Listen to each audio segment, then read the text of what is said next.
Trump's an anomaly. He's his own weird thing. He certainly is a troublemaker by temperament to a fair degree and a trickster. And he was very good at that. I mean, look, he was a Democrat, so I don't really know what to make of him. What was your reaction when you heard about the fact that the 45th president of the United States was being banned permanently in a very powerful virtual government called Twitter? I thought that companies who are doing such things have no idea what to police the content of what's being exchanged on their networks. Why do you think opposition doesn't want you to know what he's thinking? A large part of the American population felt silenced. They're scared he has the power of a demagogue, that he could harness the crowd for nefarious ends. They view him as a Mussolini in the making. How much of this has to do with your book, Beyond Order, Rule Number 6, Abandon Ideology? I think that's something that we are struggling with as a nation? Well, people struggle with it all the time because we're attracted to oversimplifications. And it's no wonder, because the complexity of the world is daunting. And some of it's just a matter of not being taught to think well. Which is kind of where we are today, though. The less we think, the more we can be controlled.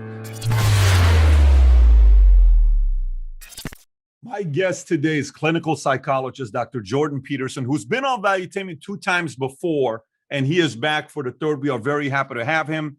His book in 2018 was ranked #1 in nonfiction in US, Canada, UK, Australia, New Zealand, Sweden, the Netherlands, Brazil, Norway, slated for translation in 50+ languages. That book, 12 Rules for Life That Change Millions of People's Lives. And finally, we decided, let's figure something out to bring him back on. Everybody's excited about his new book that just came out, Beyond Order, 12 More Rules for Life. With that being said, Dr. Jordan Peterson, thank you so much for being a guest again on Valuetainment. Good to see you. I'm looking forward to speaking with you. So how are things? How you doing? Increasingly better. And increasingly better. That's great to hear. Yeah. I'm working quite effectively for 3 hours a day now, up from 0. And so 3 hours is a lot more than 0. And I'm working every day for about 3 hours, and I'm starting to expand that. So I've been diagnosed with sleep apnea, very severe sleep apnea. And so I now have a machine to deal with that. And that seems to have helped a lot. I wasn't really sleeping at all, apparently. So that's relevant, and it's been very helpful to have that addressed. And I've adapted to the machine quite rapidly. Now, has your wife adapted to the machine? Because it's pretty noisy, if it's the one I think it is. The new ones are very quiet. Okay, good. That's they're very quiet, non-obtrusive, and it's much better than not sleeping. I got to tell you, I've been watching you on camera the last few months just to see, because you can tell a lot from someone's eyes. The fire looks like it's coming back in those eyes. Your eyes today seem very different than the last few months. It sounds like your energy's coming back up. It seems like the equilibrium's coming back up, if that makes any sense. But just watching you, the way you look right now, you look great. Thank you. I appreciate that. So obviously, we missed you 2020 and 2019 with the whole catastrophic time that we went through with COVID. I mean, it was a very strange time that we went through. And there was a lot of times where you would turn to see what this person's saying. I said, let me see what he's saying about today's times. What is she saying? What are they saying? It's like, let me see what Jordan's saying. Oh, he's not here with us. While you were going through your phase of, recovery, working on yourself, getting yourself back to where you used to be, how were you sitting there? Were you following the news? Were you following what's going on? Were you sitting there saying, oh my gosh, this is crazy. I got to say something about this. Somebody give me a mic. I want to say something about this, but you couldn't. Did you feel like you were silenced, where you couldn't say anything, or were you just not in a position where you didn't follow the news? You didn't follow anything that was going on? Well, in 2019, I was preoccupied with my wife's illness, and that just took me out of the public realm pretty much altogether, except when it was absolutely unavoidable, because it was day-to-day catastrophe for months on end. And before that, it was my daughter for a month, because she had serious surgery. And so that I was out of public eye and not concerned with public issues for about 9 months then. And then I got very ill. And so I was watching what was going on with COVID. And of course, it was affecting my family and I. We were in Florida for much of that. my parents were with me and my sister and some other family members and now and then some friends. And so we were all affected by that, just as everyone was. But I never really felt that I had anything particularly intelligent to say about COVID. I mean, it's a catastrophe, economically and from the perspective of health. But I didn't feel that I had any insights that were going to be extraordinarily useful to people. I think it was just as well that I kept my mouth shut during that period. And besides that, I was in no shape to craft a careful argument and put it in front of the public. So if I had to miss a year, I suppose this was a pretty good year to miss. That makes sense. If you had to miss a year, it was a good year to miss. Yeah, and my son and his wife had a baby. And so that was a blessing in the midst of all this catastrophe. And so when I did want to focus on something that was outside, that was available right there once I got back home.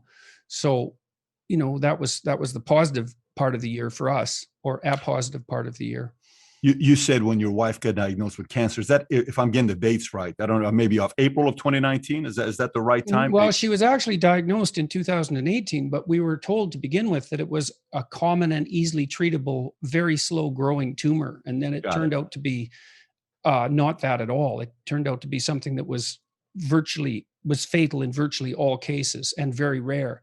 And so it was, and then she had a tremendous amount of surgical trauma that lasted for months. That was also life-threatening on a day-to-day basis. I want to show you something. I want to show you a video of yourself. You and I were together in Las Vegas at the same event where I had the late Kobe Bryant at with President Bush and Jordan Peterson and Billy Bean, if you remember that event. We're at Mirage. There's about 7,000 people there. I'm asking you a question about your kids. And this was your answer and your reaction. And I want to come back and ask you, this is to give you the dates so we can date this. This is July 31st of 2019. So watch the video and then I want to get your reaction from it. Sure. Little children pay you back immensely if you have a good relationship with them, if you're on their side and encourage them, because they're an unconditional source of joy and love.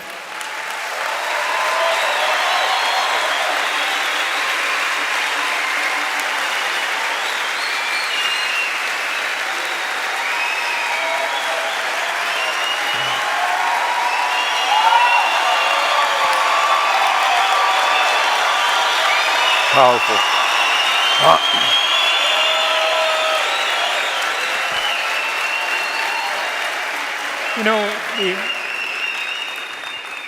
The other thing I noticed that you should all know is that as you get older, your family, the family you've produced, becomes more and more important. So we teach young women in particular that the fundamental goal of their life is going to be their career. And, first of all, most people don't have careers, they have jobs. And those are very different things. But you're not a very happy camper, so to speak, if you're 45 and you have no one. And it doesn't go upwards after that. That was July 31st, 2019, when I interviewed you. And I walked away. You and I had sat down together once before in Dallas when you came to the office and we had a great conversation together. I walked away after the interview. I said, this guy's dealing with something. There's something very heavy that he's dealing with right now. And, even upcoming to the event, you said, your wife was going through challenging times and you still made the event. Up until the day, we didn't know if you were going to make it or not, but you were able to make it. And I was very impressed the fact that you made it. But it was one of the very few events I did that year. And we were very grateful for it. And you positively impacted a lot of people's lives. Many people made some major decisions in their lives after that, even based on the words that you shared with them. But can you kind of, let us know, where were you at? What were you thinking about on July 31st, 2019? Well, I mean, I was thinking that there was a high probability that I was going to lose my wife. So that seemed virtually certain. And so that was, and I watched the consequences of that for my kids and her family. And, it brought home to me, and I had been traveling around a lot as well, and seeing people who were lonesome and hurt because their family structure was not what they needed it to be. And so I was also seeing a lot of that and carrying that around in some sense, because I've seen a lot of misery in people as a consequence of all the public lecturing I've been doing, and also just walking around, because people come up to me all the time and tell me about their life in a very open way, very rapidly. And so all of that was affecting me. And I had my own health troubles at the time as well. So, but I think another part of what was affecting me was that while all that was happening, I had a tremendous outpouring of support. There was a tremendous outpouring of support for me and my family from our extended family, who we almost always had someone from our extended family, Tammy's sister or my mother or Tammy's brother, with us. They stayed with us for weeks on end, and my friends as well. And my friends have been unbelievably helpful to me. They've gone way out of their way to help me during this time. Some of them went to Russia when I was there, and came down to Florida to stay for long periods of time. And then also the same thing happened on the public level. We had hundreds of letters. Well, Tammy was in the hospital. My sister printed those out in color and put them up in the hospital room. And that was really helpful. And I think it affected my last book too, because the book has a more communitarian ethos than the first one. I've become much more sensitive to the cooperative role that people play in making each other better. And because I do believe that each individual in some sense is obligated to work towards their own salvation, so to speak. And you can think about that agnostically if you want. You need to do good in the world, and it's the most rewarding possible thing to do. And your conscience tortures you if you don't do that, and that's very unpleasant. And so everyone in the deepest part of them, they're highly motivated to make things better. And that is something you do individually, but it's also something that you do with a tremendous amount of help. And you can also be helpful to others. And I've seen so much of that. So many people were so helpful to us that it just shocked me. And that includes the public, the members, because I didn't know, for example, when I came back in November, because that's sort of when I started re-entering public life to some degree, I had no idea how I would be treated. And I was ambivalent about the morality of my illness, because, what's been broadly reported was that I developed a dependence on benzodiazepines, which is true, but I was also extremely ill before I took them, which is why I took them to begin with. And I still don't know why that was exactly. I haven't figured that out or know if it's going to go away, but it's certainly been the case that people have been unbelievably helpful. And so all that was in my mind when I was talking on stage. It's always on my mind, I suppose. Yeah, and obviously the tour you did, we're talking about 160 cities. I don't know how many countries you went to, 500,000 tickets sold. You went all over the world. You were on tour regularly, traveling, going all over the place. What was tougher for you? Was it tougher for you to come out and tell the world what you were struggling with, or was it tough to come back from that? Because your image, when we think about the image of Jordan Peterson, it's values, it's principles, it's what many men see an example, like, I want to be like this man one day, that I want to be able to follow a strong example of somebody like him. Was it tougher for you to come out and tell the world I'm dealing with this addiction, or was it more, when I come back, how is the world going to receive me? Are they going to welcome me? Which one was tougher for you? Oh, I think they were both almost insufferably tough. And I wasn't really in a position to defend myself in some sense, because I didn't know exactly what had happened to me. I still really don't know. But I'd already decided at that point, long before that point, that the way to deal with complex issues is just to say what you think about them. I wasn't trying to craft a message that would ease my reentrance into the public life again, I was trying to pick up the pieces of my life and move forward. But I wasn't, I thought uh, how to handle everything that happened. I just said what had happened is to the best of my ability. And that is what I try to do. I'm not trying to craft a message for a particular purpose. I'm, other than maybe I'm hoping that I'm trying to make things better. That's a purpose, but it's kind of abstract in some sense. But what I'm doing apart from that is just trying to say what I believe to be the case at the moment. And I've really been thinking about that a lot lately too, because like I have a formal technique for my lectures, hey? So when I sit down to give a lecture, I sit down for 20 minutes beforehand. I have to be alone and I have to go into kind of a reverie. And so I relax and then I think, okay, well, what problem am I going to talk about tonight? And I don't mean that I'm going to supply an answer. What I'm going to do is to try to push my thinking about the answer to that problem and the problem itself, how it should be formulated, farther than I've managed to push it so far. And then I think, well, here's the ideas that I can draw on to walk through that process of problem specification and analysis, and then we'll just see what happens. We'll see how that goes. And so then it's spontaneous thought that's happening on stage. I use pieces of things that I've already thought up, but that doesn't matter. They're combined in an original way to the degree that I can do that in real time. And I think the reason that engrosses the audience is partly because it is a genuine attempt to further an exploration of truth, at least insofar as I can formulate it. And then it's also in some sense like a story, because I can lay out an argument from start to end and everyone can follow along with it. And then I've been trying to figure out what I'm doing in podcasts or what podcasts are good for. And I think it's exactly the same thing, in that they're a real revolutionary replacement for standard mainstream media journalistic interviews, for example.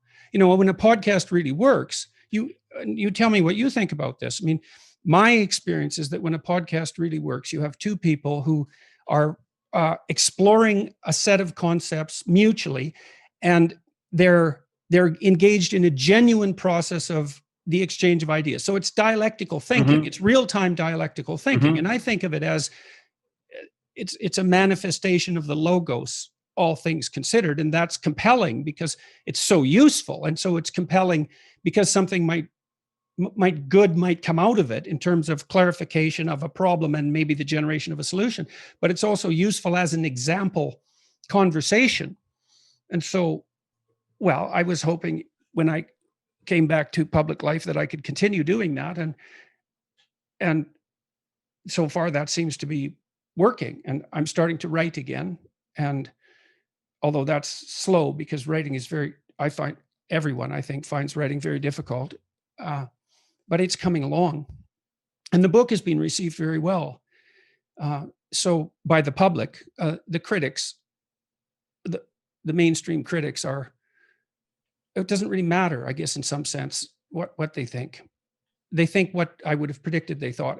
And they also seem to, generally speaking, have a fair bit of contempt for my hypothetical audience, which I find quite disquieting. I mean, the caricature of my audience is angry young white men, which isn't true. It's simply not true. My audience does skew somewhat male, but the rest of it's just a caricature. But even if it was the case, I don't see how trying to help those people, the basket of deplorables, let's say, I don't see why that's an immoral endeavor. And I really understand the hostility that's being generated in relationship to maybe to the dispossessed young men, in relationship to the mainstream media for this kind of contempt. Well, I'm not contemptuous of my audience. I'm thrilled that I can be of use. And I'm trying all the time to figure out how I can be of more use. When someone stops me on the street, and that happens all the time, they're usually shy and tentative about stopping me, and usually very, very polite, almost invariably. So it's never a real imposition. And I always ask people, if they say that they watched a lecture and it helped, I always ask them why, what helped. And so I had 3 guys this week tell me, they said, well, I was comparing myself to what other people had achieved and always coming up short. And that was hurting me. It was making me envious, let's say, and disheartening me. But then I learned to reward myself for small improvements over who I was. And I thought, well, that's really important, because you are comparing yourself to the right person then. And now you're rewarding yourself. You're encouraging yourself for taking the steps that you can take. It's really important to do that right. And, now I know that that's important to my listeners. And so I'll try to formulate that concept more accurately and communicate it more clearly. It's a great privilege. It's a great privilege to be able to do this with the podcasts and the books. And it's great. It's great. Jordan, let me ask you this. Would you consider yourself happy today? No. And when's the last time you were happy? I was happy a little bit last week for a couple of hours. I'm in too much pain and to be happy still. I mean, it's not like I don't appreciate what's good about my life. I do appreciate it. And I remember it consciously all the time. And my wife and I remind each other about it constantly. And so I see that all very clearly, and I can see where the sources of happiness could lie, but I have a lot of neurological damage by all appearances, and it produces quite a lot of pain. And so I'm overcoming that, I think, bit by bit. Like, I have a very structured day. So I get up and I have a sauna, and then I walk for 6 miles, and then I exercise for an hour quite intensely with weights. And I dance a little bit to music because while I'm trying to regain control over all my extremities, and that's all working quite well. And then I have the podcasts and so forth. And so I have a well-structured life, but it's still not to the point where I would say I was happy. I'd like to get there. Healthy really is really what I'd want. Healthy and fully functioning. I'm running at about 50% now, and it was down to about 5 for a long time. 50 is a lot better. No, and that's great to hear. What's the longest, like, if you were to put outcomes of a life, like you were to say priorities? Okay, happiness, I'm living a happy life, fulfilled life, healthy life. How would you rank those 3 for someone like you? Oh, well, healthy is by far the most important. But then I wouldn't use those criteria. Like, I think I'm very pleased if I can say things that I believe to be true. I don't think there's anything more rewarding than getting your speech right. And then also seeing what the consequence of that was. And I've been thinking about that a lot too. I've been talking to religious leaders, partly on my podcast, but also thinking it through, because mainstream religious leaders are having a harder and harder time attracting young people to the church. And I don't think that's a good thing, even though I don't attend church. But I was thinking that part of it is that they're not selling a great enough adventure. Like the thing about revolutionary movements like Antifa or Black Lives Matter, something like that, is they offer this unbelievable romance to young people. They can get involved in this fiery cause, and they can go to these romantically spectacular demonstrations. And it's way more exciting than working at 7-Eleven, which I have no contempt for people who work at 7-Eleven, like, more power to you. You've got a job and that job needs to be done, but that's not the point.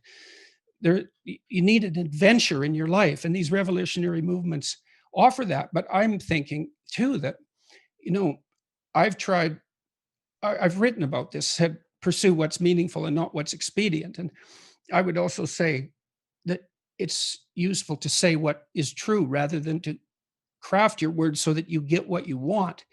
And part of the reason for that, there's many reasons, but part of the reason for that is that it's unbelievably adventurous.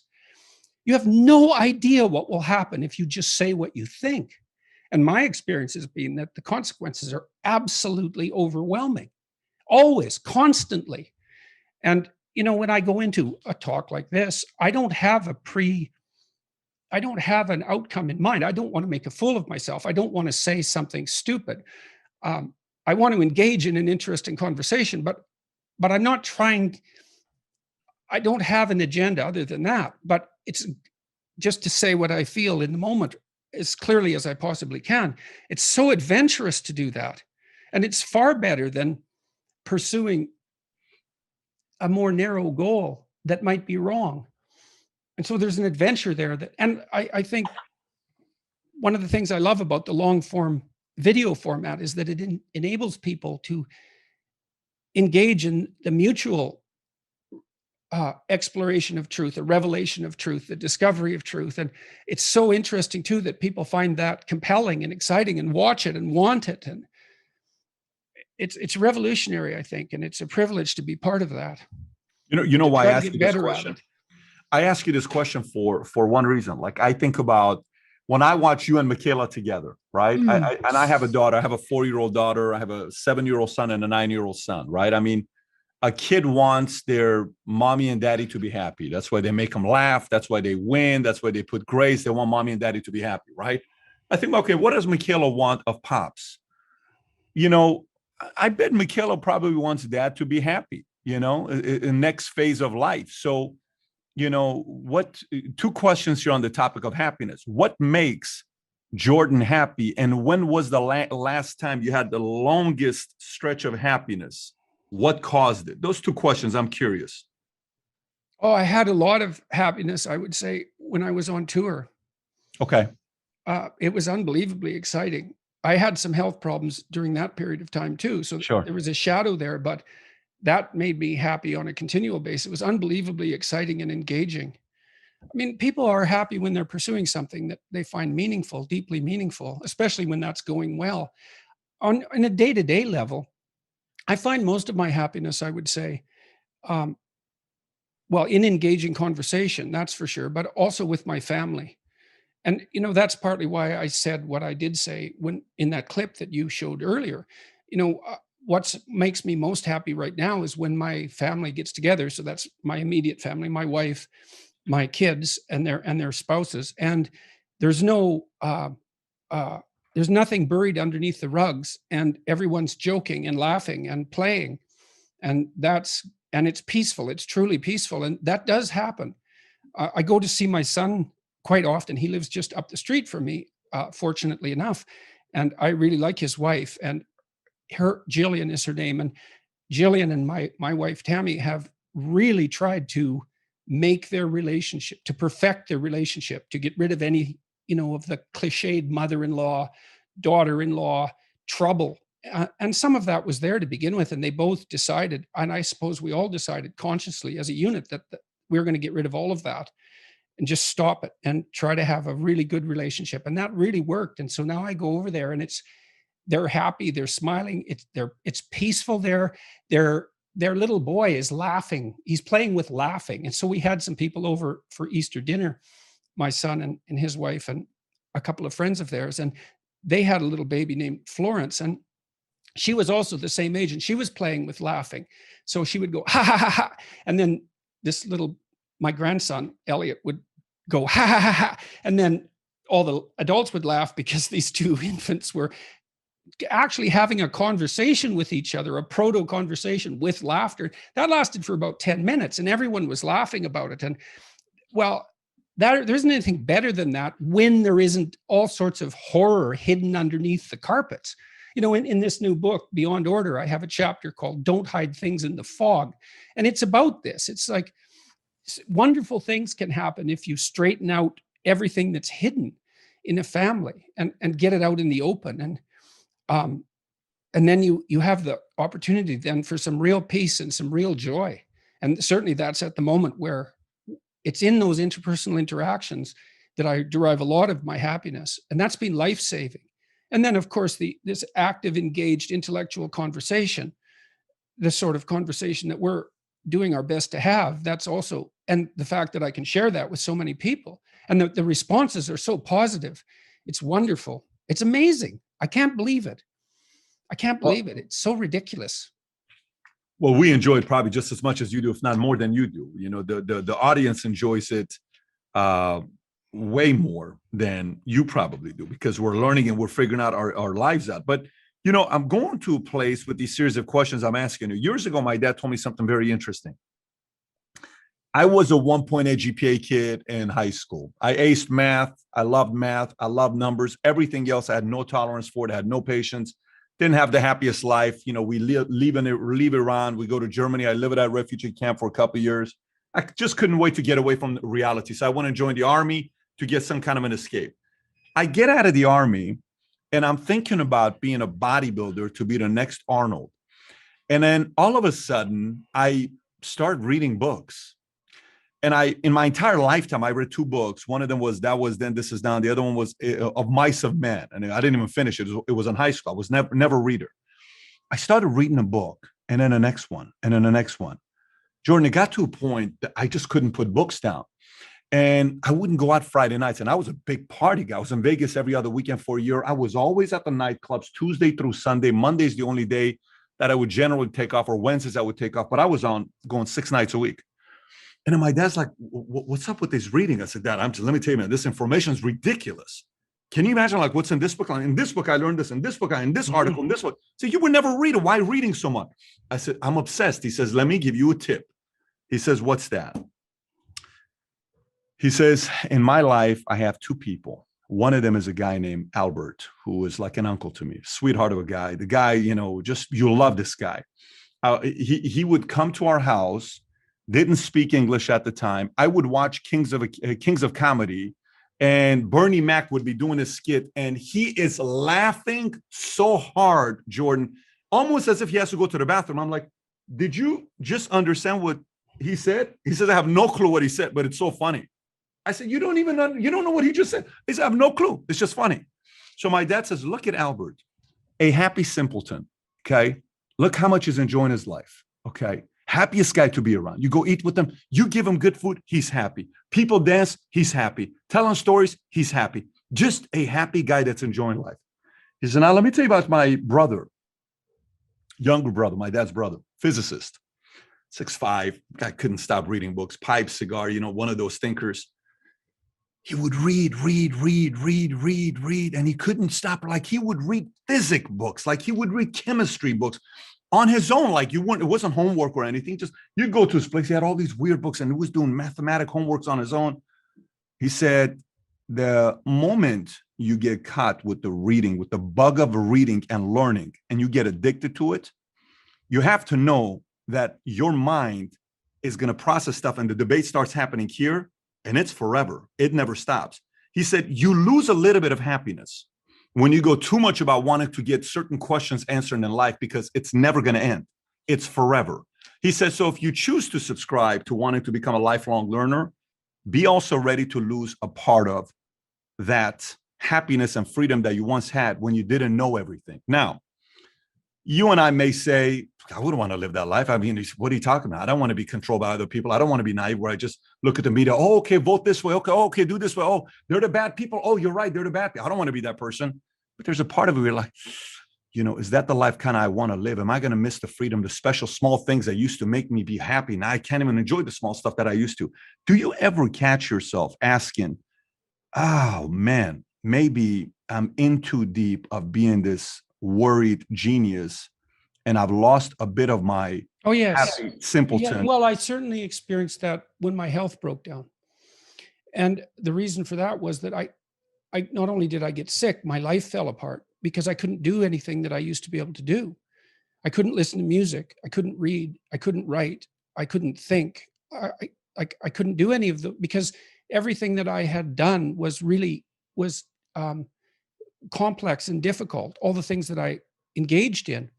And what I did realize was that left me vulnerable on a certain front, because if I wasn't in peak health, let's say, I wouldn't be able to do those things. And so, I mean, that's why I'm walking now, for example. I said I walk 6 miles a day, and I do that every day.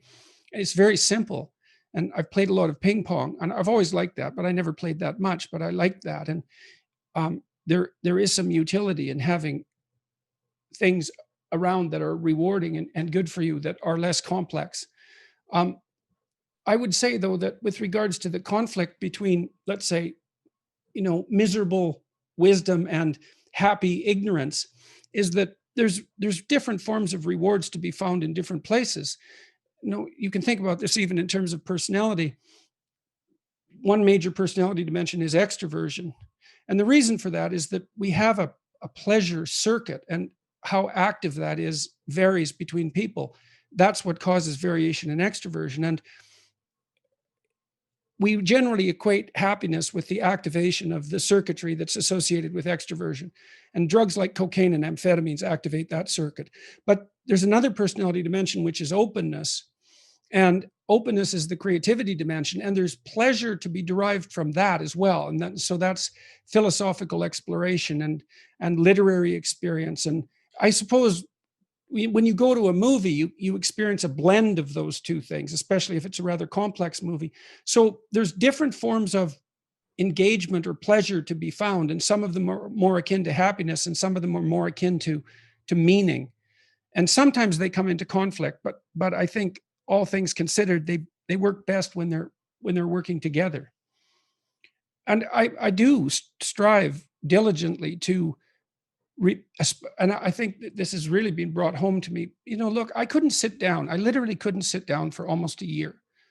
And so I lost the ability to sit down. I had fantasies for hours of being able to sit by a fireplace and just not move, because I had this condition called akathisia, which is, I learned how valuable it is to be able to sit down. And now when I sit down and nothing is happening, I'm taking stock of that and noticing what an unbelievable gift that is. And it is really useful to maintain your ability to see what you have that you've taken for granted, because you can lose everything. You can lose things you don't even know you have. I had no idea that you could ever lose the ability just to sit down, but you can. I wouldn't recommend it. So I'm more appreciative, I would say, of simpler things than I was. I'm more appreciative of other people than I was. I'm probably more grateful, all things considered, than I was. And hopefully that will continue developing. I have no contempt for happiness. I tell people, don't pursue happiness, pursue meaning. And I think that's true. But if happiness comes along, it should be welcomed. And if you're ever somewhere where that's happening, you should notice it and be grateful for it and enjoy it. And that's for sure. Yeah. Do you think sometimes the world sets an expectation of who you are, and constant compliments? Oh my gosh, Jordan, let me tell you, you changed my life. Oh my gosh, Jordan, you don't even know what your book did to me. Oh my gosh. Oh my gosh. Oh, you have no idea. Because of you, I'm doing that. Because of you, my marriage worked. Because of you, I have a better relation with my dad. Because of you, I'm doing better with my mom. Because of you, because of you, because of you. Sometimes that because of you, it's a little too much burden of because of you. It's like, dude, because of me, don't do shit. Like, because of me, just let me be free for once. Like, because of you, like, maybe I don't want you to say because of you. Look, go live your life. Look, because of you, you made the decision. I'm just writing a book. Do you ever feel like you don't want that standard and expectation of, putting you on the pedestal here, and then you have to almost walk on water where you're not free? Do you ever feel that kind of an obligation, or no, that's not even something that crosses your mind? I feel that obligation all the time. Got it. And I have people around right from the beginning of all this. I've talked to my friends and my family all the time about what I'm doing so that I don't make a mistake, so that we're trying to stop me from making a mistake. So, but I also, especially when I'm talking to people one-on-one, I don't want, see, if you're a clinical psychologist, you don't want to steal people's accomplishments from them, which is partly why you don't give advice exactly. So maybe someone is trying to decide whether they should get married, and maybe you have an opinion, but probably you shouldn't, because as a psychologist, let's say, because except perhaps in extreme cases, the person has to discover what they need to do for themselves so that they can discover it again in the future, so that they can learn to discover things for themselves. And you don't want to give advice, because then if they do something good, you can take credit for it. And I don't want to take credit for the accomplishments that people make as a consequence of, what would you say, putting the ideas they encounter in my books into practice. They put them into practice, and good for them. And so when I meet people in the street, that's what I tell them. It's like, okay, you did this specific thing. Good for you. And, I provided some impetus, and I'm happy about that and pleased to do that. But I certainly don't want the credit. But I do feel the obligation. I think it is part of what made me ill. I think it is because, as a psychologist, I dealt with people's innermost secrets for decades. But it was kind of limited, right? It was 13 people or so a week, maybe up to 20, which is still quite a few people, but it's not an inordinate number of people. It's a bounded number of people. And then I had my other work that I could escape into, let's say, and I wasn't carrying it with me, the burden of the lives of the people that I was intertwined with. But then all of a sudden I started to experience that the longing, I suppose, in some sense, on a much greater scale. And that's been difficult to digest. The misery and that's so common in people's lives. But even worse than that, the degree to which it requires almost nothing to rectify it in an important way. There's many people who are starving for a word of encouragement. And if you provide that, they run with it. And that's great, but it also reveals this terrible unnecessary lack. It's like, well, why weren't they encouraged to begin with? And that's a deep hole to fall down. And, because you can never stop answering that question once you start asking it. And, it has something to do with the fundamental difficulty that everyone who's human has in valuing their own existence because of its imperfections and finitude. And it's a very complex question. And then to see that played out thousands of times, these brief encounters I have with people, they're very intense. People tell me things in those encounters that they don't tell anyone else, or they tell very few people, or maybe they've never told anyone in their life. And I can see too, this young man stopped me on the street the other day, and he was looking a bit beat up. And he came up and he said, he was very shy, and he said, well, your lectures have been very helpful. And I asked him what his name was, and that usually helps people set them at ease. And then I said, well, what helped you?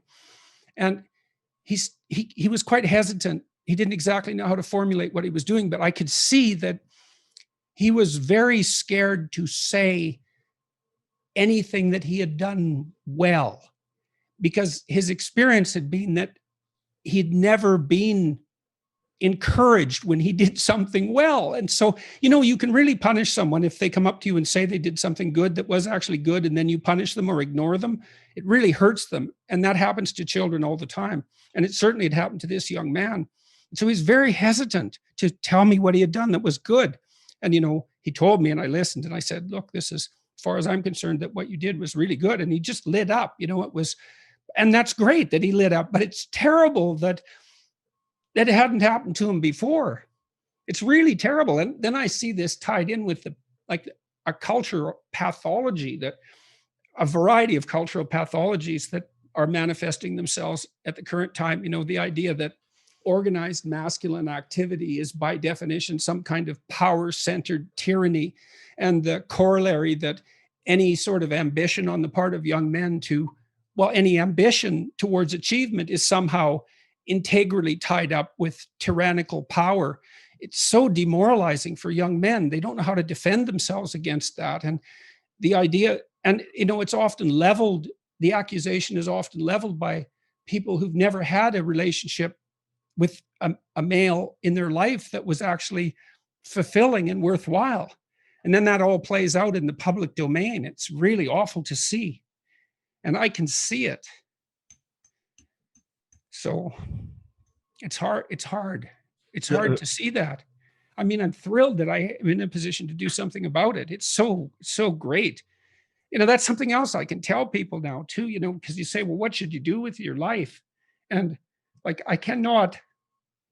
I've seen people who've accomplished anything that you can imagine in terms of accomplishments.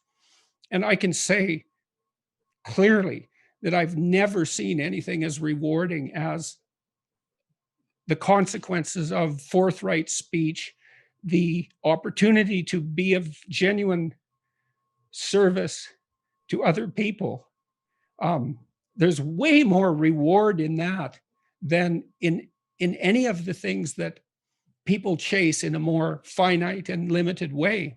You know, Jordan, when you're going through that phase, normally for a person to come out of a place we are that we've never been before, we need some kind of a source of inspiration, right? So, Yeah. And we like to find someone to say, well, that's my hero. Like I have a painting in my office called Dead Mentors. It's me in the painting with 8 other characters in a vault. We're having a conversation. It's a debate between 2 books, Communist Manifesto and Atlas Shrugged. So it's a discourse. They're having a debate, they're having a discourse. It's very interesting characters.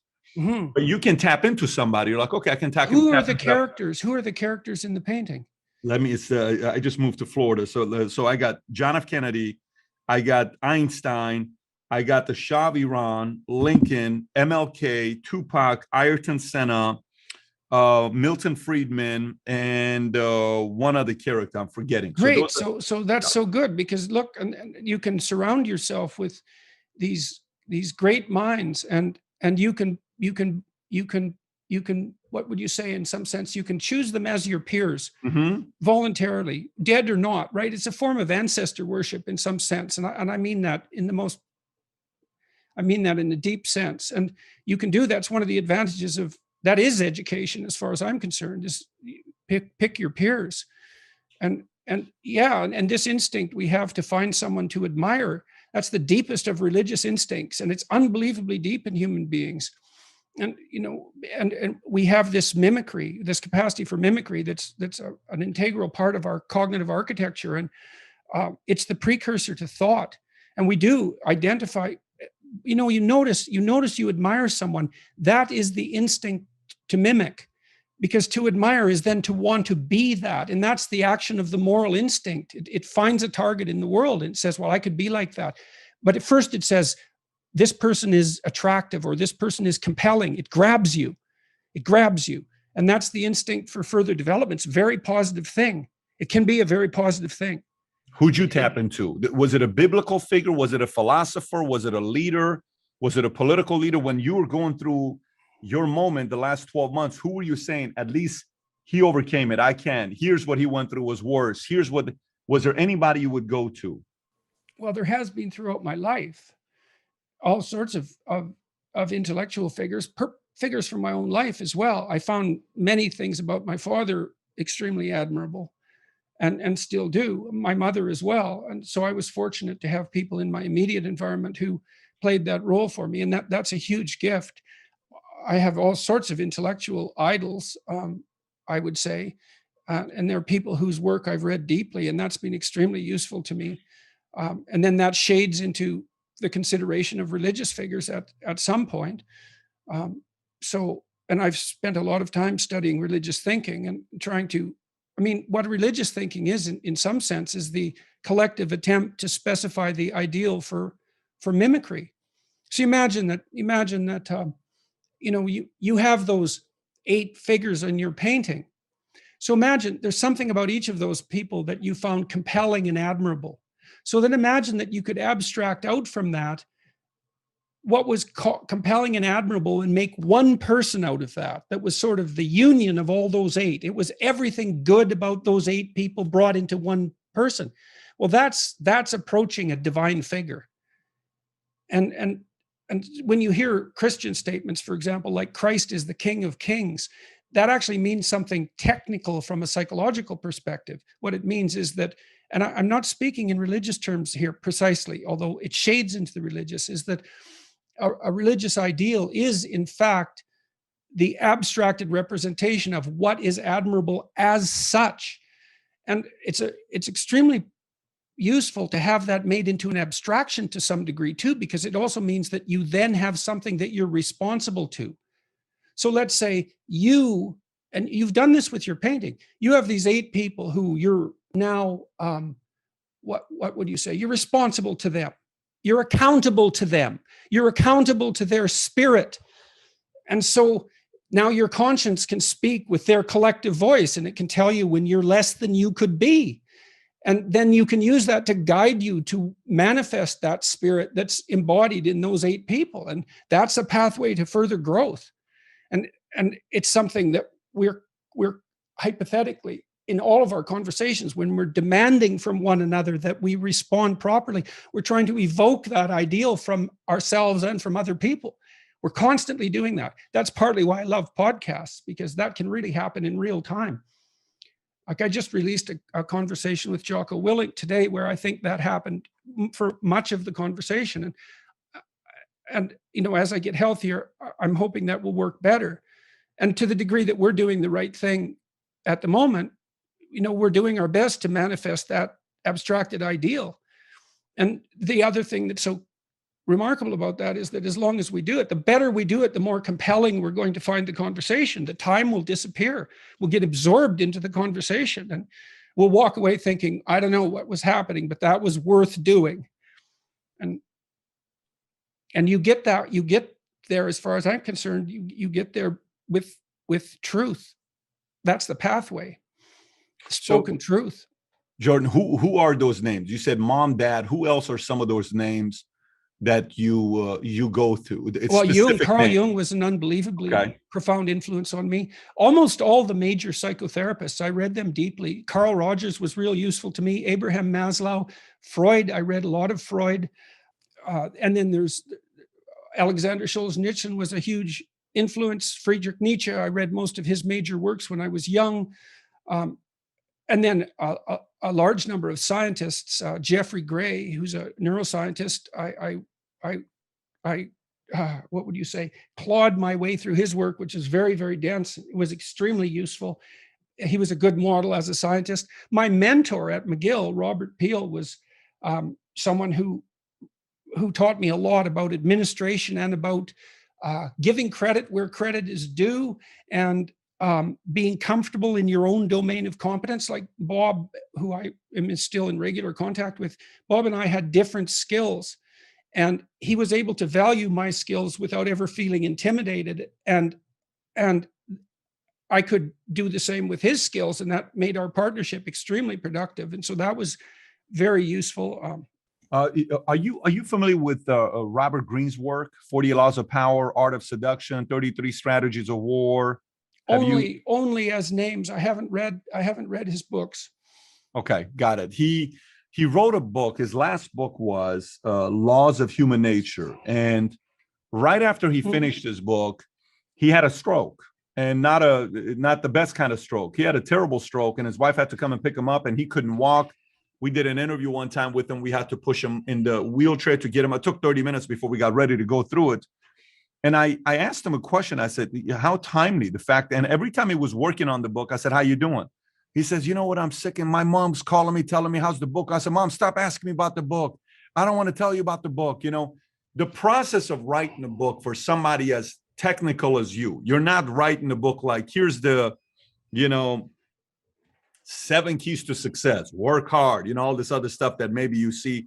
You kind of, your brain is, trying to get everything to be perfect. I remember one time I asked you a question about how do you research and how do you write? You said you write and you rewrite and you rewrite. I'm like, how many times do you write? So many times I have to write something on and rewrite. I'm like, wow, very detailed process you go through. How heavy is it on you when you write a book? I think the only thing I've done that's as hard as writing is clinical work. It's the only thing that requires as much attention. It's unbelievably engaging, but it's unbelievably difficult.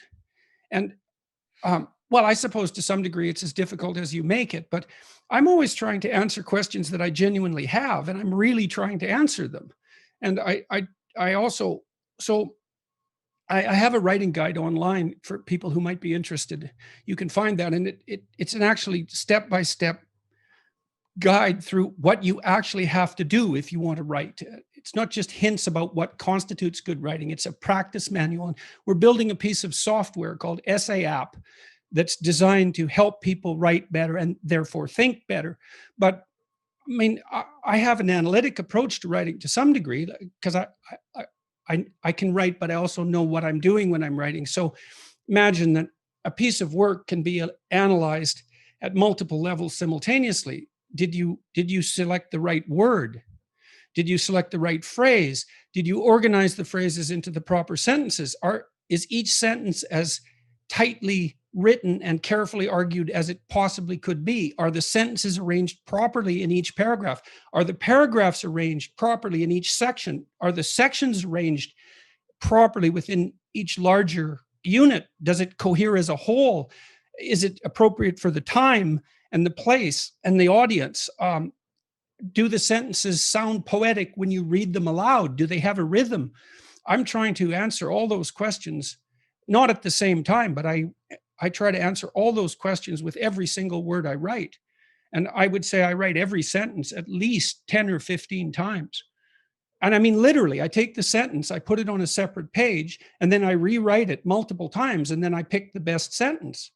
And then when I do paragraph editing, I take the paragraph, put it on a separate page, break it into its sentences, rearrange the sentences in multiple variants, and then select the one that works the best. And I do that over and over. And so that's so it's demanding, because the more you get every single one of those things right, the more impact the work has, the clearer you've made the problem, and the more also the other thing, these are books that I've written, even though they're collections of essays, but each essay stands in relationship to the other essays. They're not independent units.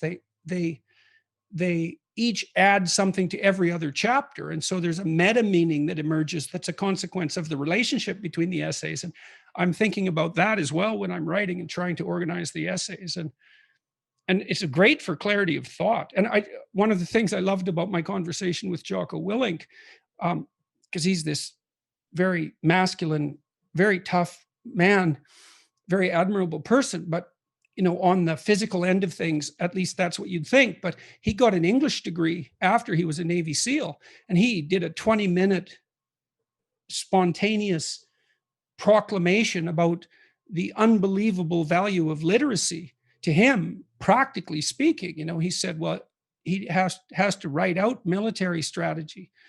He has to decode orders coming from above. He has to write up commendations for his men. He has to produce battlefield reports.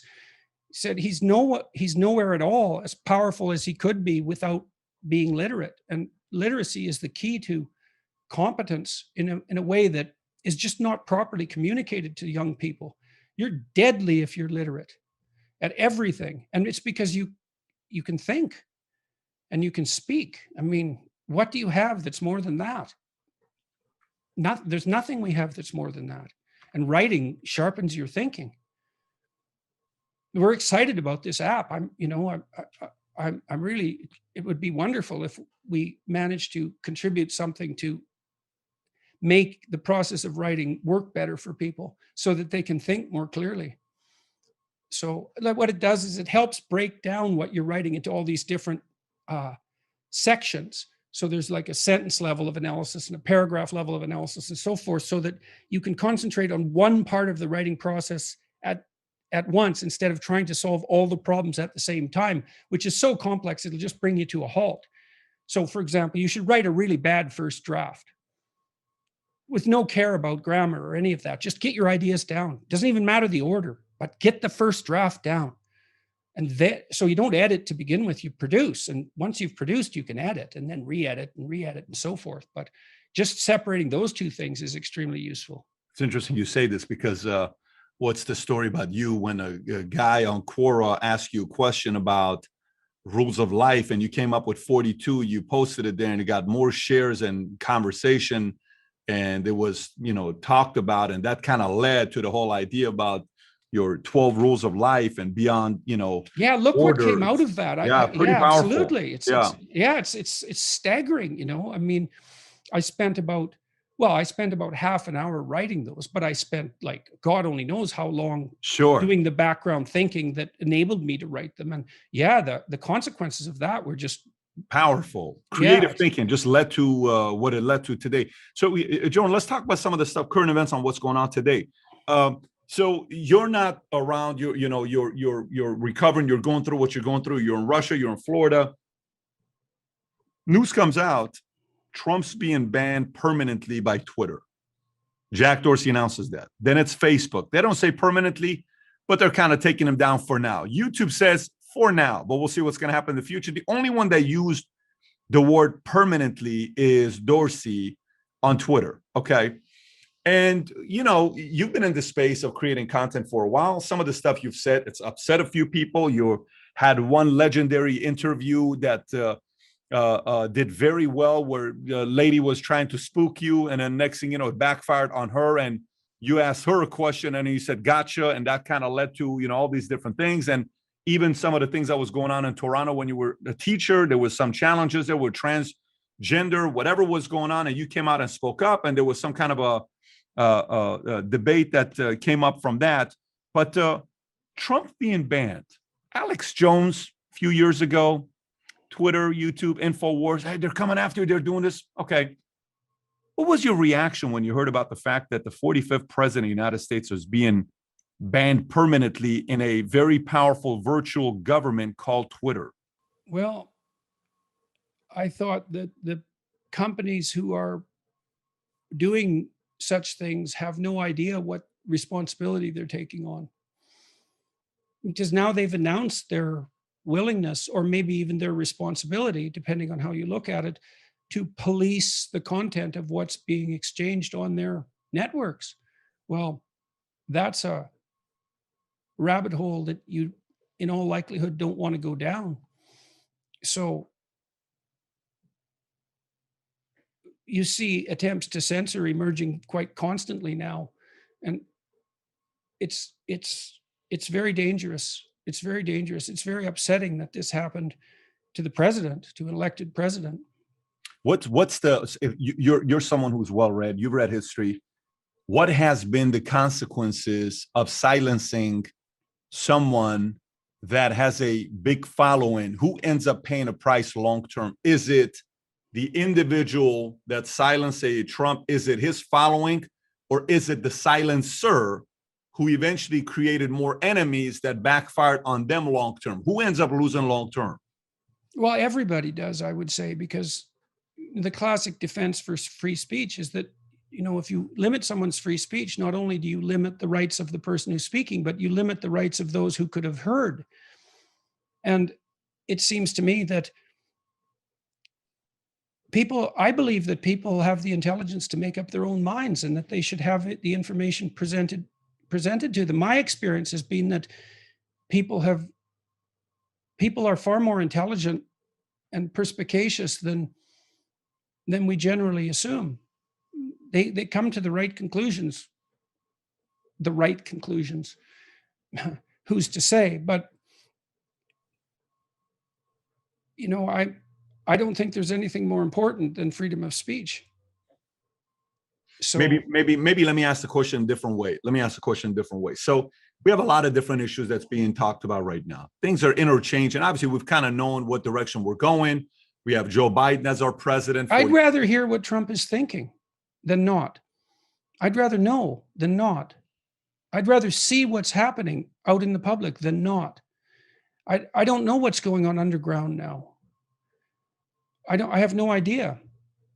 And I know that, and no one knows what the impact of this has been on all the people who supported Trump. What are they supposed to conclude precisely from this? I'd rather these things were out in the open. I don't think that these companies had the right to do what they did. They had the right legally. They had the right, obviously, because they did it and they got away with it. But, you know, there's a technological problem at the bottom of it too. We have all these new communication technologies, and we don't really know what the rules are. No, none of us do, including the people who run these social networks. It's not like they understand what they've created. How could you? No one can understand them, what you've created. You know, I was just talking to Michael Mellis the other day about 4chan. 4chan had some effect on the Hillary-Trump election. It's possible that 4chan tilted the election in favor of Trump because the margin was pretty small. But in any case, 4chan, in some sense, doesn't even exist. There's no centralized authority. There's no administrative bureaucracy. You can post there anonymously and your posts disappear. Well, we don't know anything about how to regulate a communications apparatus like that, or even how it should be regulated in principle, or even what it does or what it is. And so I have some sympathy for the giant media corporations because they're dealing with intractable problems. But I still believe that the censorship road is, well, it's likely to lead to a place that people don't want to go. So, which is what? Well, part of it's second guessing. You want to be able to say what you think. And if you have the voice of a hypothetical censor in your head, I mean, I've experienced this already. I've had guests on my show, like Abigail Schreier, who wrote a book on the trans issue, trans surgery in particular, gender reassignment surgery. And I was very nervous about having the discussion. So there was the little sensor inside my head already operating. And when enough sensors operate in your head, then you can no longer think. And if you can no longer think, well, then you can't see and you're blind and you stumble into holes, and everyone stumbles into holes, and that's not good. And I've said over and over that if you're discussing something that matters, the probability that you're going to offend someone rises to virtual certainty. If the discussion you're having about an important issue isn't of sufficient potency to offend someone, then you're not saying anything at all. Well, then how many people should you offend, or can you offend before you're properly banned? You can say, well, a line was crossed because the president of the United States fomented armed insurrection. Well, had the situation been not clear, he would have been impeached. So there's ambiguity around the circumstances. And, well, a line was obviously crossed. Well, what line exactly? And who's going to decide when it's crossed? Exactly. And this is very troublesome, but it's a problem we all have. Like, it's not a problem, in some sense, it's not a problem that Jack Dorsey has or Mark Zuckerberg. They're facing the same set of issues that the rest of it are facing. I mean, they have more authority over their platform, obviously, but it's not like there's a bunch of us out here who have the answer and they could just come asking. We're all facing this mystery, which is what our technological transformation of our means of communication, what it means and what we should do with it. It's very complicated. What should we do with, you're trying to answer that question all the time. What should you do with your podcast? What should you do with your YouTube channel? It's complicated. You have unlimited bandwidth and you have the opportunity to do anything you want and share it with hundreds of thousands of people. Okay, what should you do? You have enough money. And so, because one simple answer to a problem is, well, I'll do what makes money. It's like, okay, well, now you have the money. Okay, now what should you do? Well, that's complicated. Yep. It's really complicated. And so we need to talk about what we should do. And we are, in fact, doing that. So that's right. So that seems to be working. So let me ask you this. Today, I feel like every decade, every era, there's a different set of problems. I don't even think it's an era. I think it's a decade. Like, maybe. Sorry, I'd like to sit down with Trump and talk to him like I'm talking to you, because I want to know. I'd like to know what he's thinking. And I think everybody should know what he's thinking. And it isn't obvious to me that I could do a YouTube interview with Donald Trump and have it aired. And that seems to be a problem, because don't we want to know what he's thinking? Don't we want everyone else to see what he's thinking? Whether you're a foe or a friend, well, we should know. And I've been inviting politicians onto my show. It's like, come on for 2 hours and let's have a talk. It's not sound bites. It's an opportunity for you to reveal yourself. Can you? Will you? What happens when you do? Has your camp ever reached out to him or no? Not specifically to Trump. I've been reaching out to other politicians. I have Mike Lee, Senator Mike Lee from Utah. I think we're releasing that next week. And he's the most conservative senator. And he comes about his conservatism honestly. He's a senator from Utah. And he acquitted himself rather well over the two and a half hour period. I'd like to see every politician do that. Who are you? Like, there's enough time there for everyone to reveal their hand. And I think that's in everyone's best interest. And I believe there'll be more political leaders on my show in the future. We're pushing in that direction as hard as we can. Many politicians are unbelievably leery of long format. They don't understand it. They don't understand YouTube. They don't understand podcasts. They're still stuck in 1970, technologically speaking. And, they're worried about misstepping.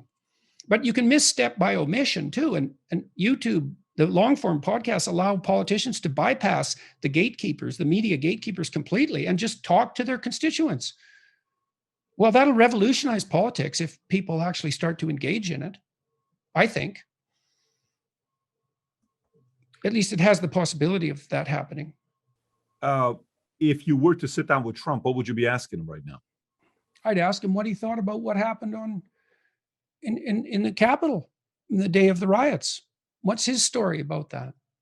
He's addressed that. What did he think? Addressed that. Yeah, but I'd like to go after it in depth. I'd like to ask him about who he think he thought he appealed to and why, and what he did that he thought worked. I'd like to ask him what he thinks about the accusations that pertain to his reprehensibility, his character, and what he thinks about that, and how he would respond to that. But I'd like to find out. Like, I wouldn't be interested in hurling accusations, or I'd like to find out what he thinks, because God, wouldn't you like to know what Trump thinks? I'd love to know what he thinks. We need to know, because half the population voted for him. Why do you think opposition doesn't want you to know what he's thinking? What do you think they're scared of? I think they're scared of all sorts of things. I think they're scared of the possibility that he has the power of a demagogue, that he's a populist, that he could harness the crowd for nefarious ends. They're concerned about his respect for democratic norms and the standard, what would you say, his respect for the authorities of the state. They view him as a Mussolini in the making, let's say. And so that's their fear. And, there are Mussolinis in the making, and Trump was a populist. And so that's where that fear comes from. There's also fear, of course, because some people think one way politically, and a lot of this is temperamentally based, and other people think another way, and it's hard for them to communicate across the divide. So that's some of the fear. But, it has to be addressed, because you in the US, there's this problem that 50% of this situation, 50% of the people voted for Trump. That can't just be swept under the rug. You can't sweep something like that under the rug, like, at all. And so what's going to be the consequence of stopping him from speaking? Why would you think that all the consequences of that are going to be good? I don't think they're going to be good. I mean, certainly a large part of the American population felt like they were punched by the large media companies, the large social media companies, because they were affiliated with Trump, and all of a sudden he was silenced. So all those people feel that they've been silenced. Well, they have been. Well, you might say, well, those are precisely the people who should be silenced. Is that what you think? You think 25% of your population should be silenced? Do you? What does that say about you? And what are you going to do with those 25%? You have to live with them. Christ, you're probably related to a bunch of them. So it's not a good solution, I don't think. Does it backfire on them? It always backfires. I mean, if you assume that, how could it not backfire? If investigating something complex is worthwhile, how could failure to investigate it not backfire? It's not like the conditions that gave rise to Trump are likely to magically vanish. And now it's possible that if Biden does a credible job, or even a great job, and I hope he does, that political temperature will lower, and this will become a non-issue, essentially. If we're lucky, it'll just fade away. And Trump is getting old too, and there is that blunt fact. And so maybe we'll just move on to other things. And it's possible that that might be the outcome we should hope for. But What do you mean? well, that we get on with the next thing, you know. Do you think that's a good thing? Because Well, I don't know. I don't know. I really don't know. I mean, Yeah. I wish Biden well. I hope he does a good job because he's your president. And wouldn't it be good if he did a good job? You guys need a good president.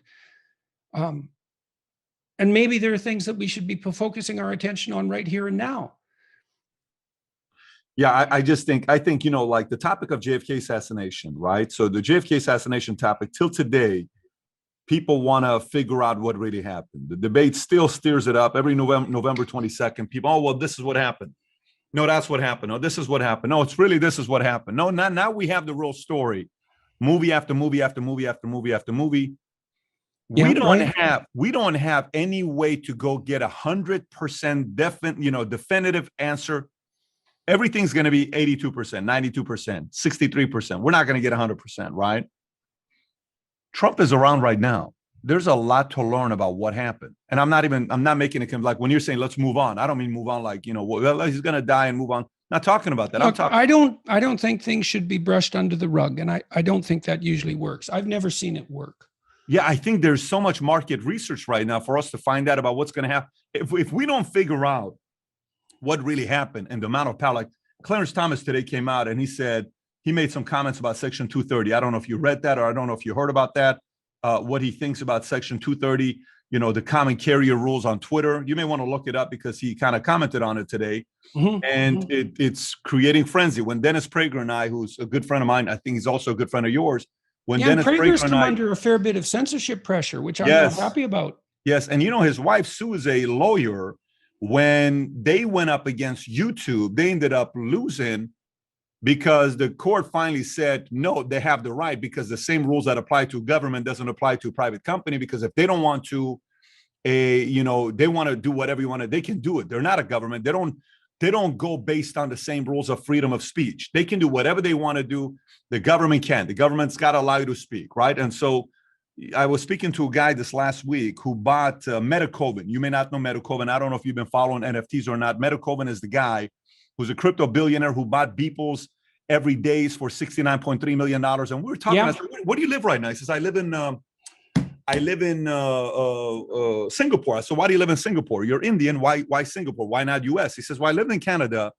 I lived in a few different places, UK, but I chose Singapore. I said, why not US? He smiles, and he's not a energetic speaker like the way he's not like that. He's very, calm the way he speaks. He says, I didn't want to go to US because US, they have fingerprints on you and it's like a web. They're going to figure out a way to get the taxes on you. He says, listen, I live in Singapore, zero in capital gains taxes. I said, zero. He says, zero. You don't pay any capital. I said, why would you pay capital gains taxes? Our ordinary income is 10 or 20%, no regulation. I don't have to, tell the government what I have and, hey, here's how much money I have. I don't want to tell anybody what I have, so I can keep it to myself. It's my business. If I go to US, I have to tell everybody what I have, et cetera, et cetera. I'm sitting there, I'm like, Singapore. Okay, interesting. Trump here, he's going through what he's going through. This guy's over here living free. And then he says, you have to realize that nowadays, Twitter, Facebook, YouTube, these things are virtual governments. And they are controlling America. America's no longer what America used to be. America's a whole different America. So for us, if we don't get to the bottom of this today, I think a lot of people who have a voice are going to be bullied for decades. And I think we got to get to the bottom of it while, we have the ability to sit down, and Trump's got to be interviewed properly where someone's going to learn. The other day, his daughter-in-law interviewed him. Facebook took the interview down. I don't know if you saw that when Laura does the interview. So it would be very interesting to see someone like yourself interview him. Yeah, well, I would love to do that. I think it would be, well, how could it fail to be anything but fascinating, at least for me, hopefully for people who are viewing it. It's a complicated problem, but my sense is that you tell people what's going on and let them figure it out. You can't hide it anyways. If it's real, you can't hide it. It comes out. You can't hide reality. It always comes out. And usually if you try to hide it, it comes out in a much worse form. That's my experience as a psychologist. I've never seen anyone successfully hide anything in their life. Not really. It leaks out in all sorts of ways. they don't necessarily even make the connection, but they can discover the connection later and be very sad about it. How much of this has to do with your book, Beyond Order, rule number 6, abandon ideology? I think that's something that we are struggling with as a nation, especially America. Well, people struggle with it all the time because we're attracted to oversimplifications, and it's no wonder, because the complexity of the world is daunting. And if you have a ready-made answer for almost everything, then that simplifies the landscape substantially. Some of it's just a matter of not being taught to think well.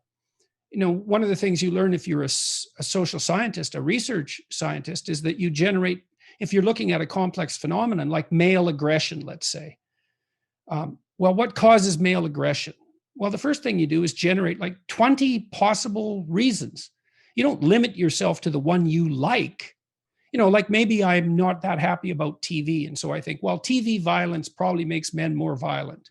It doesn't, by the way. There's very little evidence that it does. There's quite a lot of evidence that it doesn't. Video games, because I think they're a waste of time. So they probably increase male aggression. It's like, well, no, they don't, as it turns out.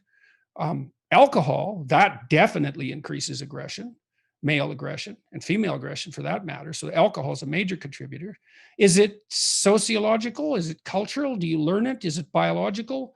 You generate all sorts of potential reasons. And you might also say, well, many of those reasons apply, not just one. And then you test them. And then the next thing you do, maybe you say, well, I want to decrease male aggression.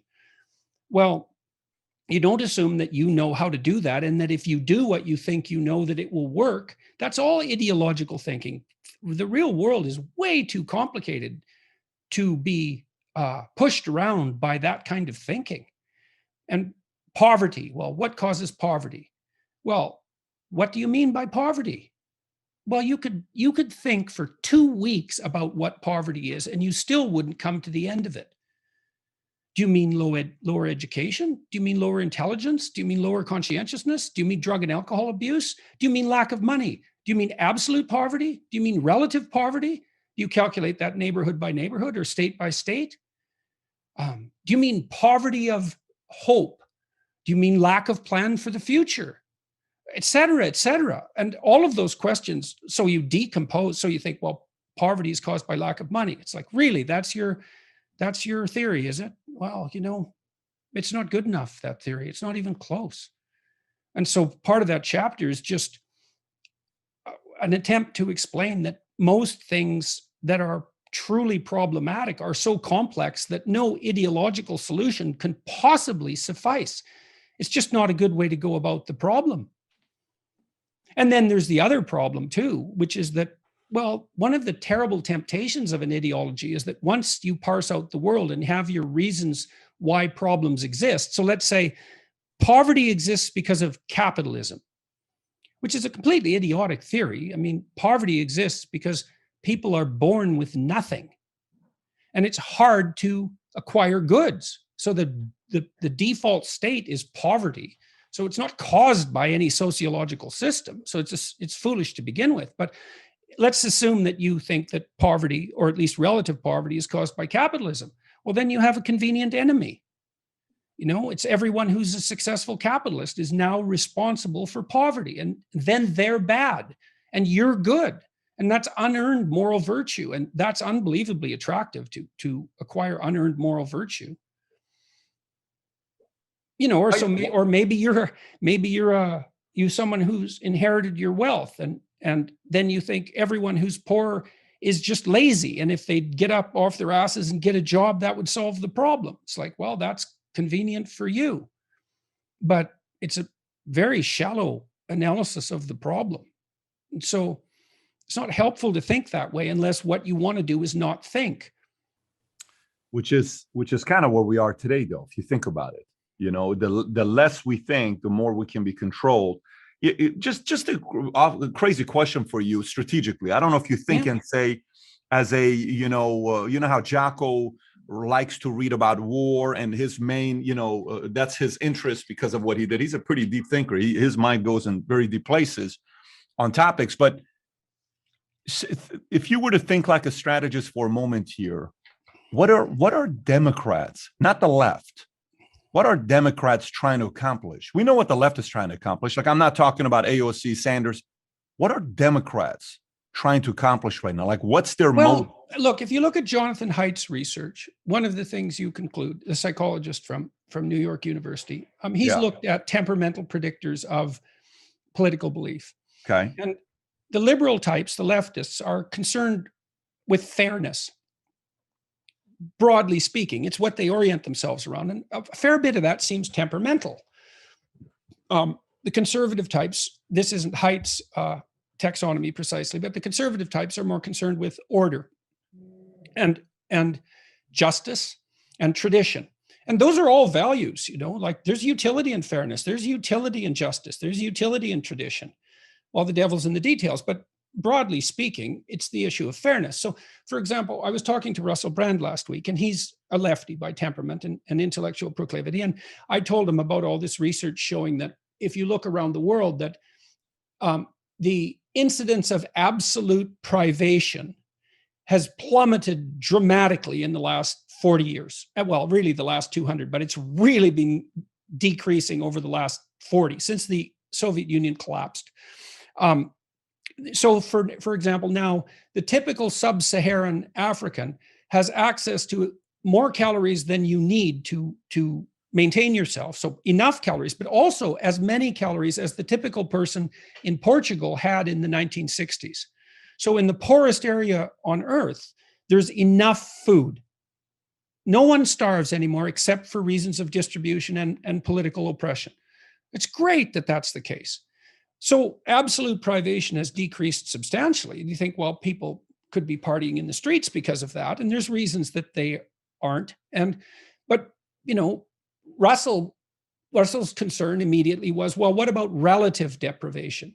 On average, people are much better, but there's a huge range. So some people are way better off than others. And some people are in a state of they're just barely clinging onto the edge of the world. And of course, that's a problem. So you could imagine that the benevolent conservative types, and it's just an example, are pushing to have absolute privation decreased and are saying, well, look how well that's going. But the lefty types think, yeah, but you still got a distribution problem. And it's true. And relative poverty, absolute poverty is a catastrophe, but relative poverty is also a problem. Look, when you're walking down the street, you're a wealthy man. You're not happy to see homeless people. So, I've not met anyone who would say, well, who cares about homeless people? It's like, that's the price we pay for progress or whatever. No, if you could wave a magic wand and all of a sudden things would be different, well, then the homeless people would have enough of whatever it is that they need. But you don't know how to do that. And it isn't as simple as, well, they need more money. Well, so the lefties are more concerned about fairness. And there's a point to be made there. Now, fairness isn't everything. And that's the counter argument. So what are they up to? Well, then I would say, what are the Democrats up to? And I would say, well, they don't actually know. Because one of the things I was stunned by when I went to Washington, and I spent some time there talking to Congress people and watching, and I was stunned. There's virtually no formal policy-making apparatus in the political parties in the US. So what are they up to? They don't know. And they don't know how to communicate whatever it is they're up to. And so what happens, this is what's happened to the Democrats, and conservatives who are listening should know this, is most of the Democrats are moderate centrists. The overwhelming majority of them are moderate centrists. And most of them, moderate centrist conservatives, would be perfectly happy with if they had a discussion with them. There'd be some minor sticking points, but they'd share much more in common than they would have in variance. Well, so why do the radicals have such a disproportionate voice? And the answer is simple. They have a compelling story, and the centrists don't. And then you might say, well, that's the centrist Democrats' problems. It's like, okay, what's the centrist Republican story? They don't have one either. And no real apparatus for generating one. It's stunning how much of a lack there is in that particular domain. I mean, formally speaking, no policy generating organization and no communication strategy. I couldn't believe it. It's unbelievable. Where would you put Trump at? Trump's an anomaly. He's his own weird thing. He's a trickster. And he was very good at that. I mean, look, he was a Democrat temperamentally for most of his life. Now, so I don't really know what to make of him. He certainly is a troublemaker by temperament to a fair degree, and a trickster. That's part of the reason. I saw this T-shirt in Florida that really had a big impact on me when I was down there last year. It said, Trump in 2020 because fuck you twice. And I thought, yeah, there's something to that. And Trump tapped into that. And maybe he tapped into that because that's genuinely the way he feels. He also is not happy with the contempt of the educated elite, which was definitely something that working class Americans who supported Trump were reacting to. And I can certainly see that because I've seen among the educated literati, who parody what they think to be my audience, I've seen them deliver virtually nothing but contempt for my attempts to help that, angry white young male section of the population. They just have nothing but contempt for that. And a lot of Trump voters were responding to that. And Trump tapped into that extremely well. And I thought, Hillary lost because she abandoned her democratic first principles. I thought she abandoned the working class. She decided she'd go with the identity politics types instead of the working class. And I believe that sunk her, and rightly so. She deserved that royally. And I think the working class deserves a voice. They need a voice. They need dignified work and a place that's not just handouts. It's not a solution. People need to be engaged productively, especially if they're conscientious, because their conscience will eat them if they're not. I wonder if they're taking the topics, like sitting here saying, let's see which one of these we can win and which one of them we can't win. I wonder. Oh, yes, they certainly do some of that, and they should. They should. Yeah. That's actually a really positive part of the political process in a democracy. It's like, well, those politicians, they're always pandering to the polls. Well, you can do that stupidly, but you're supposed to pander to the polls. Those are your people. And, the wise political strategists that I'm in touch with, they look for issues that can be addressed positively where there is concordance across both parties. And that's where they push, say, well, we seem to both agree on this, that this is useful. So let's do that. And that requires goodwill across the political table. And hopefully there's enough of that so that those sorts of things can be managed. I'm happy, I would say, with Biden's infrastructure goal. I think it beats the hell out of identity politics. And from what I know of infrastructure development, it's generally a wise investment calculated in terms of return on investment, if it's done without corruption and addressed intelligently. So that's how it looks to me. Are you following what Janet Yellen's trying to do with get corporate taxes to be the same across the board with G20, where everybody has same corporate tax rate to eliminate tax competition? Those are her words yesterday. Are you aware of that or no? No, I didn't. I hadn't seen that emerge yet. No. What do you think about, competition? There's competition in different levels, right? Okay, here, Jordan Peterson, Beyond Order. Where's the competition on this? New York Times, ranked 5th, ranked 6th, ranked 1st, ranked 2nd, ranked 10th. You're not in the top 10. It's competition, right? So we got to write a better book. So we got to put a little more time and research to write a better book because there's so much pressure. I wrote 12 Rules of Life. Everyone's expecting for the second one to be better. I got to go compete. Okay, well, movies, competition, health, competition, marriage, competition. There is a small business. I got a small business. If I don't have better customer service and the right reviews online, Jordan, if you can, if I don't have the right reviews online, well, I may not have people come to my restaurant and I'm going to lose customers. Okay, great. And, competition and relationship, friendship. Well, I got to bring value to this relationship as well, or else eventually this guy's thinking is going to a different level and I may bore him eventually because I'm not elevating my level of thinking. I kind of got to bring value to this relationship as well. In every single thing, competition plays a good role in us bringing value. These guys are pitching the idea of meeting with G20 and telling them that, guys, why don't we all come up together with the same corporate tax rate? Because U.S. has the current, one of the highest, if not the highest. They used to have the highest at 35. Trump brought it down to 21. Now they want to pitch it to bring it back to 28. It'd be the biggest, highest, I believe, in the world. Europe is like 9%, 10%, 12%. They have low corporate tax rate. A lot of them don't even have it. US gotten away with having it. Why are they so obsessed with trying to create competition for us, but eliminate competition for themselves? What benefit does that do for everybody? Well, I suspect that they're trying to ensure that large corporations that are based in large part in the US and that benefit from, let's say, the US infrastructure, aren't able to escape their corporate tax burden by shuffling their resources off to countries with a lower tax rate. That would be the goal. I mean, if it was just a positive goal, I mean, people are complex in their motivations, and maybe who knows how much of straight anti-capitalism is also motivating that, or irritation at corporations, et cetera, et cetera. But if you were looking for like a straightforward, relatively value neutral motivation, that would be it. Now, I don't have an opinion about that at the moment because I don't know enough about tax policy to formulate an intelligent opinion.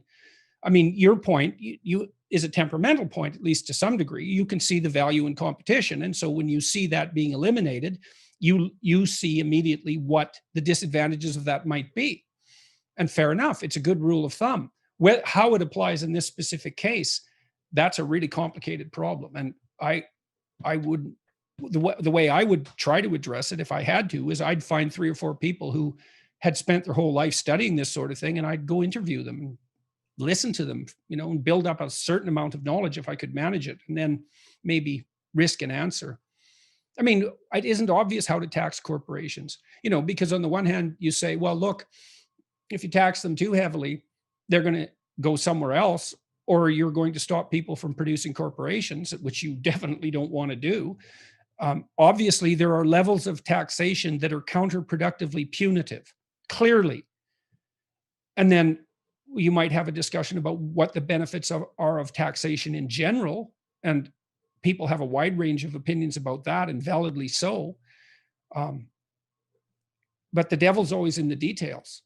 That's partly why I wrote chapter 6. It's like, look, these problems are complicated. You have to take them apart in detail, and beware of presuming that your ideological presumption is going to accurately reflect what the world is going to do. Very unlikely. It's very, very unlikely. I don't know what the corporate tax rate should be. I don't know. I have a corporation. I actually have several of them, and it's in my personal financial interest that the corporate tax remain low.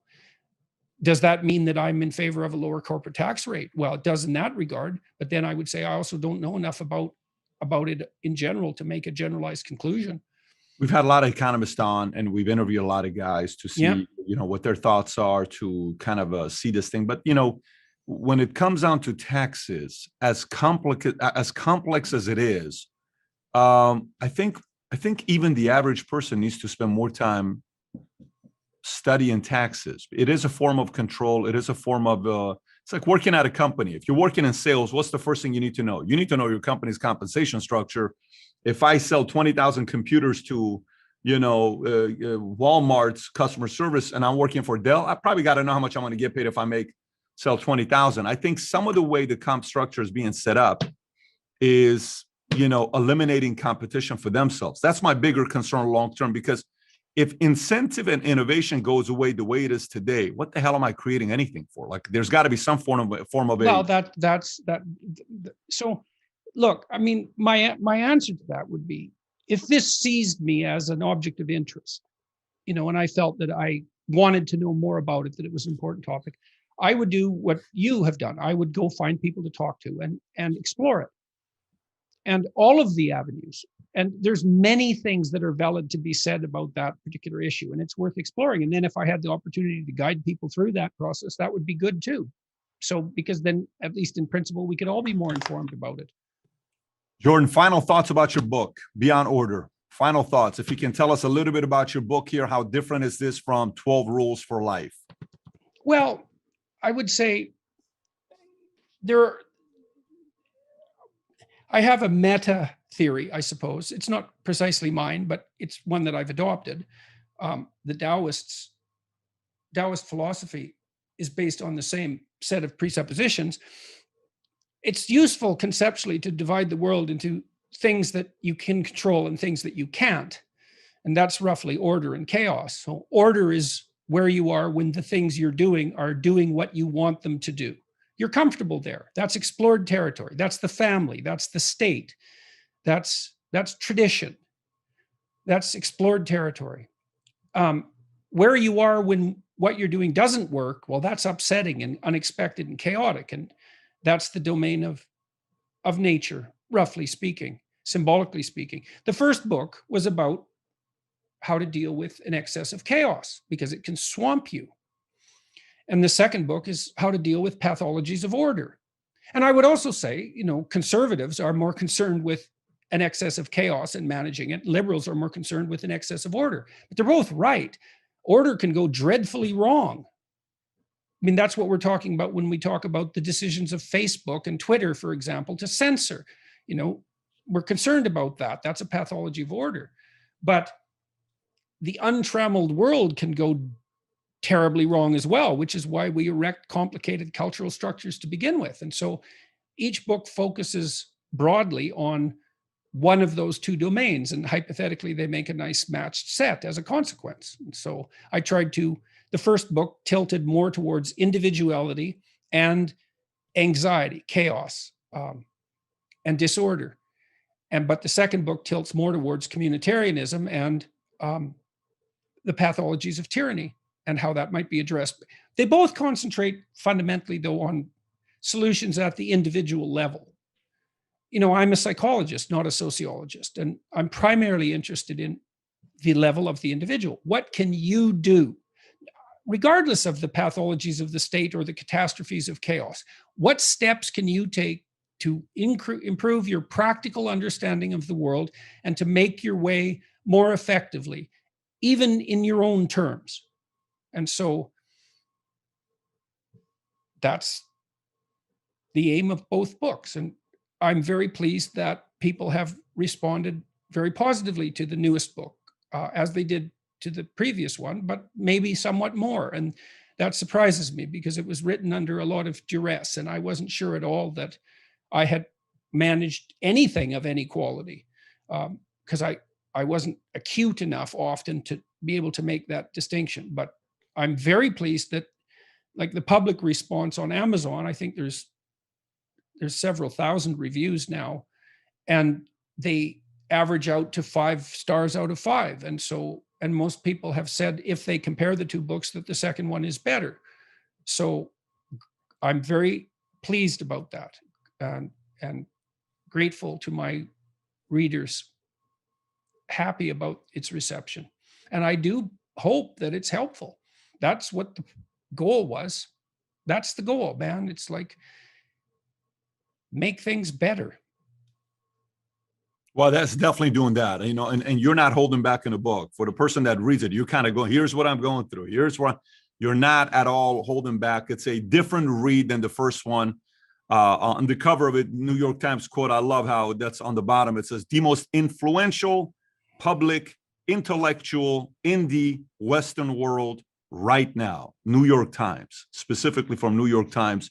Dr. Jordan Peterson, thank you so much for your time. Folks, if you're watching this, you can get the book. We're going to put the link below for you to go out there and order the book. I am looking forward to our next interaction, but until then, all the best to you. Thank you very much for the discussion, and thank you to all of you who are watching and listening. It's much appreciated, and good luck to all of you. No matter when I speak to him, this man makes you think, the way he processes issues and how he's thinking and processing out loud. So he's kind of, well, I would do it. And you just kind of follow him to see where his mind goes and where his brain takes him. But if you enjoyed today's interviews, there's 2 other interviews I did with him that are just as fascinating as this one. One of them I did in Dallas. It was the first one we ever did, where he talked about how he makes decision. If you've never seen this, very interesting. The other one is the clip that I showed where he was emotional.